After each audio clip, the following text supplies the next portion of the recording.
Welcome back to BSLR Live. Yeah! Tell them. Radio Network. Yes. Live from the Charter House, 1316 Fenwick Lane. It's about to go down. We got about 30 minutes in this piece for the actual Bachelor's auction. I'm excited. I know you are. I'm nervous as hell. I'm excited.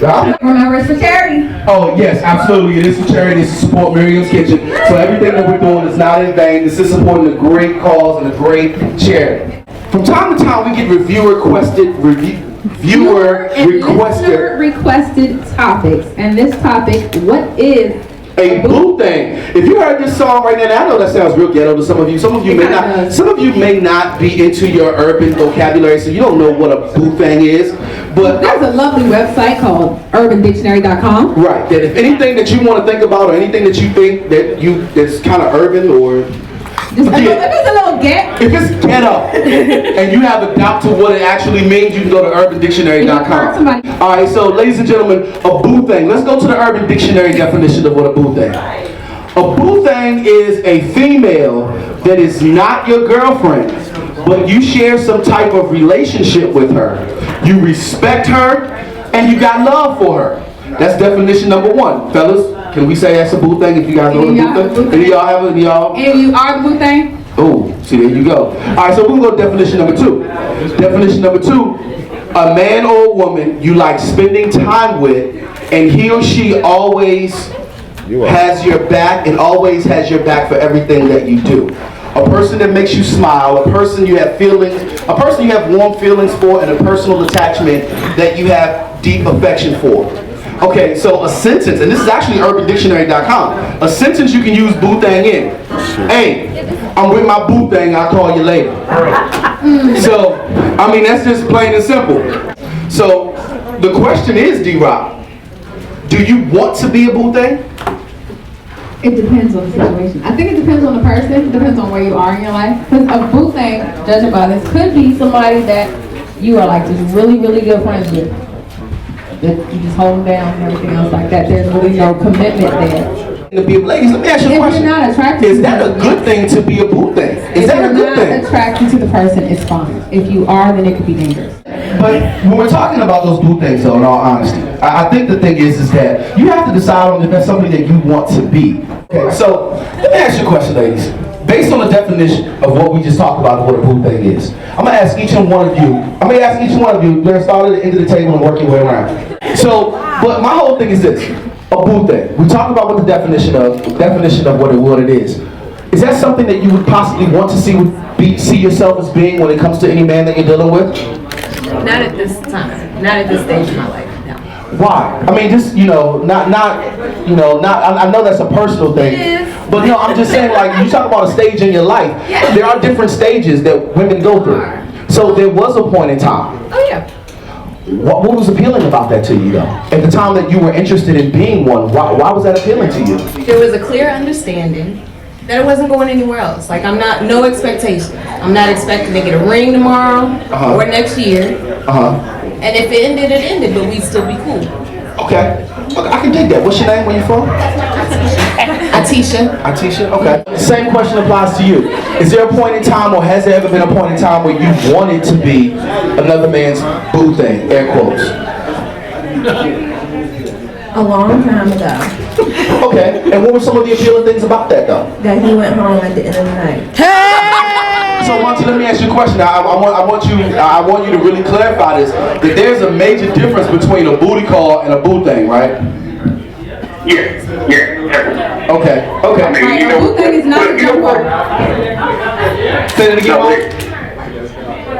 Now go ahead. No, I was just saying that a boo thing is not the same as a jump off. No, not really. Because I consider one being called boo is just a term of endearment that doesn't necessarily mean it's a relationship. So, it could be somebody who's a good friend, like your sister. Your sister? I would say, hey, boo, how you doing? And doesn't mean that we're in a relationship. It's just a cute little thing. That's it. Let me give you three, ladies, let me just give you 3 tips. We got these tips from Tango.com. There are 3 tips out there that says, that gives you advice on graduating. I don't want to use that. Yeah, you can actually graduate from, right. I mean, I don't necessarily want to be the side guy my whole life.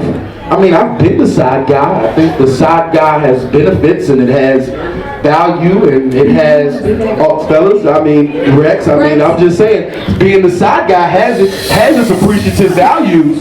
So, you know, it's not until you catch feelings that you want to graduate to being the main guy, but I think being the main guy is being that guy, and that guy sometimes is not the guy. So, you know. You don't want to be that guy. You don't want to be that guy. You want to be the guy. Okay, so the very first thing is, know if you decide to be a quote-unquote, air-quote, boo thing, the first thing you want to do is you want to know the risk. If you value your friendship with this person, we don't advise you to try to be a boo thing. Acknowledge the risk first. It can be excruciating to pretend that you have romantic feelings for this person, and we don't recommend lying.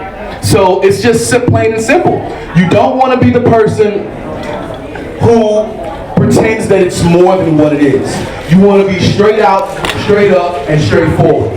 You want to be the person that says, okay, if I'm choosing to go this route, let's establish some ground rules and let's go ahead and get it done. And that's plain and simple. That's the very first thing, okay? Okay, number 2 says, be clear as you communicate what you feel and what you want. Okay, I think we all have issues with that. And correct me if I'm wrong.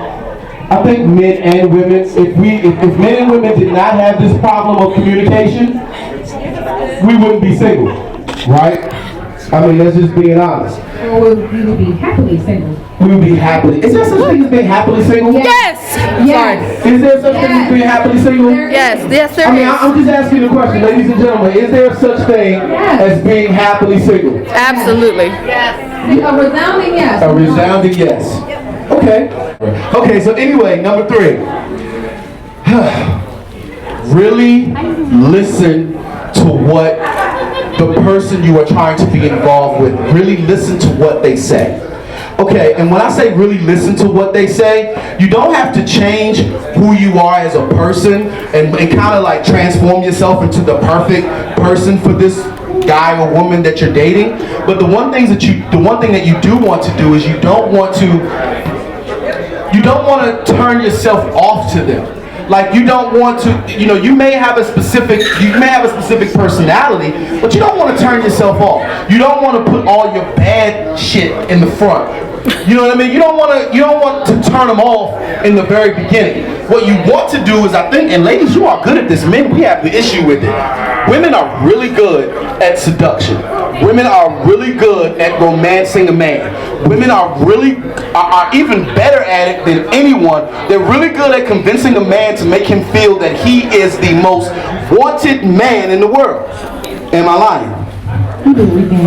Okay, ladies and gentlemen, first of all, we want to say thank you. For those of you who are listening, thank you for listening to BSLR Live, only on the RIP Radio Network. For those of you who are here for the Bachelor's auction, we about to have some fun in this place tonight. Clap yourselves up, ladies and gentlemen. You know how I go. Okay, no. I don't want the, we're at an opera clap and the show was good. I want the claps that we about to come in here and have a great time tonight. Give yourselves a round of applause, ladies and gentlemen. Before we get out of here to our network listeners, we always say 2 things. The very first thing is what, D-Rock? Protect the generation. It's a movement that we started last year. We want to make sure that everybody know your status, know your potential partner status. It's not just about HIV and AIDS, it's about everything that there is to know about your body, health, physical health included. Most importantly, just know yourself. Right. And inform everyone else about. Right. And number 2, communication is key. Whether or not you're dating, whether or not you're involved in a long-term relationship, whether or not you want boo thang status, make sure that you're communicating everything to the person that you're dealing with. Know if your woman can fix a leaky pipe. And know if your man can place the doorknob.